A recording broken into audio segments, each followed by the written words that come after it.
દહેગામ તાલુકાની આશા અને આશા ફેસિલિટેટર બહેનોએ તેમની કામગીરી પ્રમાણે પગાર નહીં મળતો હોવાની ઉગ્ર વિરોધ. દહેગામ તાલુકામાં ફરજ બજાવતા આશા અને આશા ફેસિલિટેટર બહેનોને મળતા પગાર બાબતે અસંતોષ છે, જેને લીધે આજે દહેગામ તાલુકાની ફેસિલિટેટર બહેનો અને આશાઓ દ્વારા ઓનલાઈન કામગીરીનો બહિષ્કાર કરવાની ચીમકી આપી છે.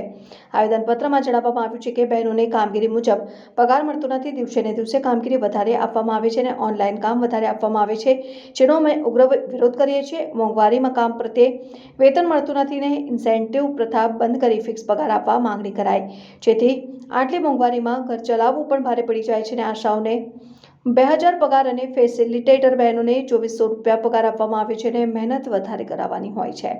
આજે અમે આ બાબતે ઉગ્ર વિરોધ નોંધાવીને ઓનલાઈન કામગીરીનો બહિષ્કાર કરીએ છીએ એવું જણાવતા હતા. અને આ બાબતે દહેગામના બહેનોએ તાલુકા આરોગ્ય અધિકારીને એક આવેદનપત્ર આપીને બહેનો દ્વારા ફિક્સ પગાર કરવાની માંગણી કરી હતી. આ ઉપરાંત ઓનલાઈન તમામ કામગીરી કરતા હોવા છતાં તે મુજબ વેતન મળતું નથી ને 30 દિવસ સુધી કામ કરતા હોવા છતાં પણ 20 દિવસનો પગાર મળે છે. આવી અનેક રજૂઆતો કરવામાં આવી હતી. અને પ્રશ્નોનો ઉકેલ નહીં આવે તો ઓનલાઈન કામગીરીનો બહિષ્કાર કરીશું.